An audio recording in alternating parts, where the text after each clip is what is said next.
Halo teman, jumpa lagi denganku Awang Kagunan Rahayu. Kali ini ya, aku mau share tentang curhatan seorang teman. Ini teman ya, bukan pasien, bukan klien. Jadi teman,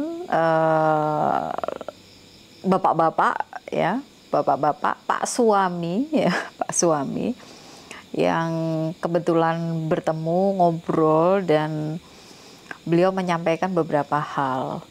Dan obrolan kami, saya sudah izin, ini boleh nggak aku angkat, aku tayangin? Oh ya nggak apa-apa, silahkan ceritakan aja. Karena mungkin banyak juga di luar sana yang mengalami kasus yang sama denganku, katanya begitu. Oke, curhatannya begini. Aku nggak ngerti ya, Wang. Aku itu mau mencoba melakukan apa aja, kayak ditarik-tarik. Jadi udah maju nih, tarik lagi mundur. Udah maju, tarik lagi mundur. Dan itu berulang-ulang gitu. Dan aku udah evaluasi, udah koreksi diri. Apa sih sebenarnya? Sepertinya aku juga sudah melakukan yang terbaik gitu. Terus aku nggak ngomong panjang lebar ya. Ini obrolan sebagai teman, bukan sebagai pasien dan bukan sebagai klien. Jadi obrolan sebagai seorang teman. Pertama yang aku tanyakan pada temanku itu ya, aku nanya gini pertama, hubunganmu dengan orang rumah baik-baik saja nggak gitu? Komunikasinya lancar nggak? Dengan istrimu, dengan anakmu, semua lancar nggak? Terus dia bilang, ya karena aku sibuk di luar ya. Jadi ketika sampai rumah itu kayaknya energi itu udah habis gitu. Ya begitu masuk rumah bawaannya itu pengen rebahan, pengen tidur, pengen geletak kalau orang Surabaya ya. Udah capek, pengennya itu istirahat aja. Dan untuk ngobrol dan segala macam itu udah nggak mood. Nah, seringkali ketika dipaksakan ngobrol, akhirnya kepancing, terjadi keributan.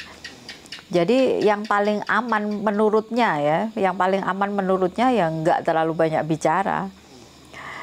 Sampai rumah, bersih-bersih, habis itu rebahan, tidur. Sementara dia menghabiskan waktu dengan teman-temannya. Jadi dia merasa lebih nyaman ketika ngobrol dengan orang di luar rumah, termasuk ngobrol denganku. Ya, kalau ngobrol denganku relatif aman ya. Khawatirnya kalau ngobrol yang lain-lain itu kan bisa jadi masalah gitu. Terus aku tanya lagi, terus hubungan kamu sama ibumu gimana? Baik-baik aja? Komunikasinya lancar? Terus kamu sama bapakmu gimana? Baik-baik aja, komunikasinya lancar? Apakah mereka sudah mendapatkan cukup perhatian? Terus dia bilang, ya kalau sama ibuku ya wis ngono kuwi gitu. Karo bapakku ya wis ngono kuwi gitu. Sepertinya semua baik-baik saja gitu. Terus pertanyaan terakhir, kalau dengan orang rumah sepertinya baik-baik saja, katamu ya. Kalau dengan orang tua sepertinya baik-baik saja.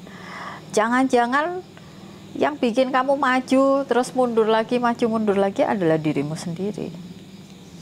Jangan-jangan ada program yang tanpa kamu sadari itu bekerja di pikiran bawah sadarmu. Ada trauma mungkin, ada luka batin mungkin, atau ada bonding-bonding mungkin, ada kekecewaan, kesedihan yang itu tidak kamu sadari. Tapi dampaknya bekerja sampai dengan hari ini. Nah, di situ dia mulai diem. Terus dia mencoba mencari-cari apa ya kira-kira. Oh, enggak tuh, biasa-biasa aja dia bilang gitu. Nah, teman, mungkin kasus yang terjadi ya, ini juga terjadi di luar sana. Banyak orang-orang juga mengalami hal yang sama. Ada baiknya Kalau udah berpasangan ya, udah berumah tangga, itu bangun komunikasi yang baik antara kalian dengan pasangan kalian. Jika ada masalah ya, jika ada problem atau ada rencana-rencana yang akan dikerjakan, itu akan sangat baik jika dikomunikasikan dengan pasangan. Ya, karena itu kan untuk kepentingan kalian berdua. Ya, cerita sama teman boleh, tapi jangan terlalu banyak cerita sama orang di luar rumah. Karena ketika ada kenyamanan yang terbangun dengan orang di luar rumah, itu justru bahaya. Komunikasi dengan orang di dalam rumah jadi berkurang. Kenyamanan untuk ngobrol dengan orang yang ada di dalam rumah jadi berkurang. Karena sudah menemukan kenyamanan di luar rumah. Terus ada beberapa statement yang lek ngobrol karo wong omah itu biasanya ujung-ujungnya ribut. Banyak juga sepertinya ya di luar. Ya ini kan tergantung bagaimana kalian mampu menjadi dua manusia dewasa ya. Mampu untuk membangun komunikasi yang baik. Ya. Karena komunikasi itu nggak hanya sentuhan doang. Biasanya orang-orang kalau berumah tangga itu komunikasinya itu bentuknya sentuhan. Padahal verbal itu juga dibutuhkan gitu. Untuk membangun kepercayaan, untuk lebih mempererat hubungan. Ya. Terus habis itu untuk membangun vibrasi yang sama. Jadi orang yang di dalam rumah itu wajib tahu apa saja rencana-rencana penting ya yang akan kalian lakukan. Karena dari semua yang kalian lakukan, ujung-ujungnya kan untuk kebutuhan, kepentingan memenuhi semua kebutuhan yang ada di rumah. Gitu ya.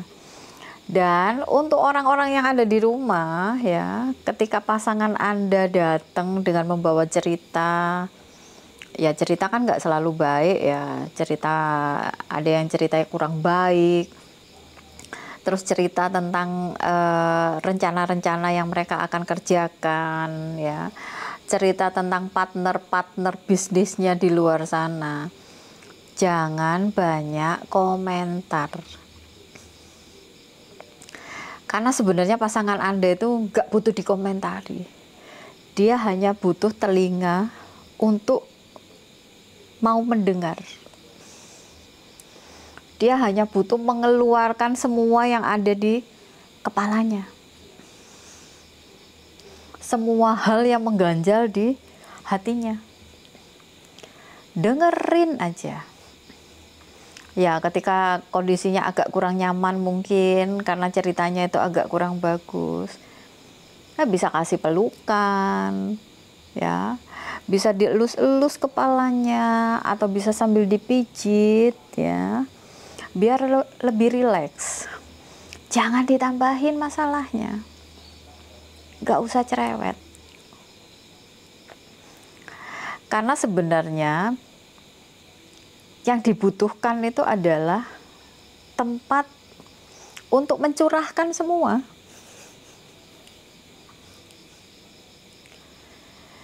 Yang dibutuhkan adalah tempat untuk dia bisa mengungkapkan semua yang ada di kepala dan yang ada di hatinya. Dia nggak butuh orang untuk menyalahkan. Dia nggak butuh orang yang rewel. Harusnya begini, harusnya begitu. Enggak harus. Karena setiap masalah itu pasti ada solusinya. Dan sebenarnya, ya, pasangan-pasangan Anda itu mungkin sudah tahu solusinya. Hanya butuh ruang aja untuk didengar. Gitu ya. Terus setelah itu, pastikan komunikasi dengan orang tua itu baik. Jaga silaturahmi. Silaturahmi itu nggak harus ketemu ya, apalagi zaman sekarang. Bisa lewat WA, video call, telepon. Dan biasakan ya kalau sama orang tua itu jangan WA, jangan teks ya. Ditelepon. Biar orang tua itu bisa dengar suara kalian. Atau kalau nggak gitu video call, zaman udah semakin canggih. Nggak bisa bertatap muka secara langsung, bisa bertatap muka depan layar handphone. Itu udah membahagiakan, udah melegakan ketika orang tua bisa melihat kalian dalam kondisi baik-baik saja. Jaga silaturahmi ya, sebisa mungkin ya. Jaga komunikasi dengan orang tua. Jangan bikin orang tua mikir, terutama ibu ya. Jadi pastikan itu semua berjalan dengan baik. Terus yang ketiga, ketika dua-duanya ini udah bagus dan masih banyak ganjalan ya, udah mau maju mundur lagi, udah mau maju mundur lagi. Kalau udah beberapa kali begitu, cek. Jangan-jangan yang bikin maju terus mundur lagi, maju mundur lagi itu sebenarnya kalian sendiri. Karena ada program yang bekerja dan itu tanpa kalian sadari. Ya, kalian bisa terapi pemulihan jiwa. Untuk cek apakah ada trauma, ada luka batin, ada bonding yang tanpa kalian sadari kalian bangun sendiri. Ada program-program yang bekerja di bawah pikiran kalian ya, di bawah pikiran bawah sadar kalian. Dan yang itu juga kalian tidak sadari. Gitu ya teman. Jadi pastikan komunikasi dengan orang rumah oke, komunikasi dengan orang tua oke, dan pastikan tidak ada trauma, tidak ada luka batin, tidak ada bonding, dan tidak ada program yang bekerja, program yang tidak memberdayakan, yang bekerja di pikiran bawah sadar kalian, dan itu tanpa kalian sadari, atau belum kalian sadari. Ya. Kalau semua itu aman, harusnya nggak ada lagi cerita maju mundur lagi, maju mundur lagi. Jadi proses kehidupan kalian bisa berjalan lebih lancar dan lebih mulus. Gitu ya. Semoga membantu. Aku juga yakin, aku juga sepakat dengan temanku. Kalau di luar sana itu pasti banyak orang-orang yang kayak aku, katanya begitu. Dan aku sepakat dengan itu. Untuk kalian yang mengalami hal yang sama, coba cek 3 hal itu. Ya. Benar-benar didetailkan dengan orang rumah, dengan orang tua, dan dengan diri kalian sendiri. Kalau udah clear, semuanya akan lancar. Proses kalian akan lebih mudah. Gitu ya. Terima kasih banyak. Rahayu. Dadah.